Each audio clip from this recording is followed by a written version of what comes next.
Well, the Worcester Bravehearts swept a doubleheader on the road yesterday on July 4th, back home at the friendly confines of Hanover Insurance Park tonight, and taking on the Martha's Vineyard Sharks. Mike Cogshell got a hit tonight, a FCBL record 20-game hitting streak continuing for the former Shrewsbury standout.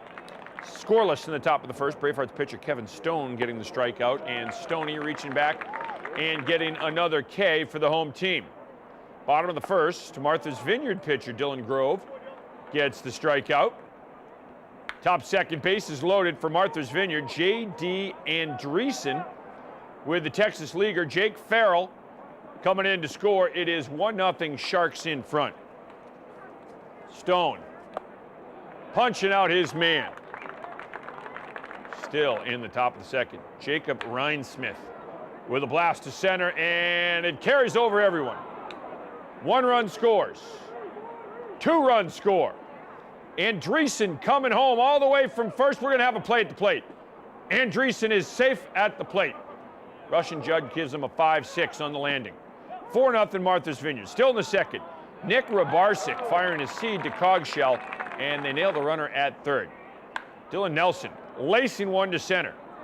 Doug Schaefer coming around to score, and it is 5-0 Martha's Vineyard. Bottom of the second. All the ducks are on the pond. Ryan Ward drawing the walk. Dante Ricciardi, come on down. He scores, and Worcester's on the board. It's 5-1. Corey Teachout getting a big strikeout for Worcester.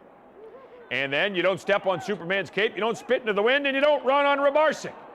Firing down to Cogshell again and nailing the base stealer. Big comeback tonight for the Bravehearts. They are in extra innings.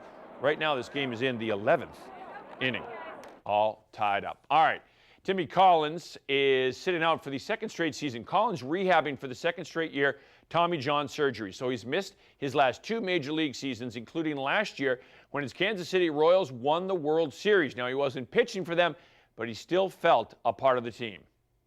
You know, in 14, when I was healthy and pitching and had the opportunity to pitch in the World Series, it was great. That's a baseball highlight that I'll never forget. To watch him next year and be sidelined and watch him win it, that was tough, especially the way we lost the year before, so close to winning.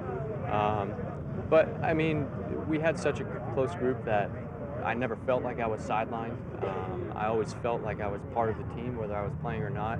And I always believe that whether you're on the bench or on the field, your role as a teammate is to have, you know, continuous support of your team. And so that's what I really focused on. Really, you know, changed gears and went from being a player to a cheerleader, which is different, but it was it's still a memory that that I'll have forever, and I won't ever look back and be mad that I was sidelined. All right, and Timmy Collins will be at the FCBL All-Star Game at Hanover Insurance Park on July 13th. They'll be handing out bobblehead dolls, and Tim will be on hand to sign autographs and talk with fans.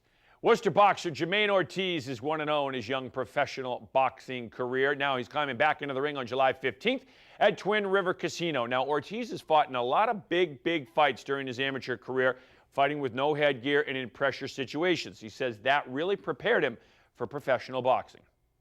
Fighting without headgear before definitely helped me a lot because I know the punches that I would take, if I would take any, that how they would affect me. So I wasn't nervous or worried about getting hit because I already gotten hit without headgear before. So I was real calm. I was confident because, you know, to me it wasn't my first time. I've done it 100 times before, and I'm willing to go, you know, 100 times more.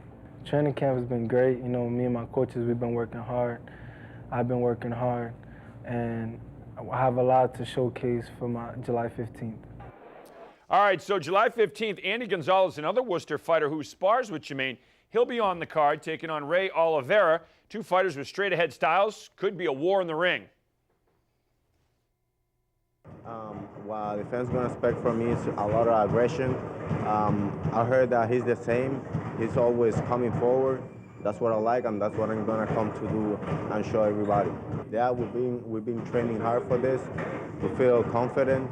We're stronger than ever. We're just trying to do what we best do to be ready for that day.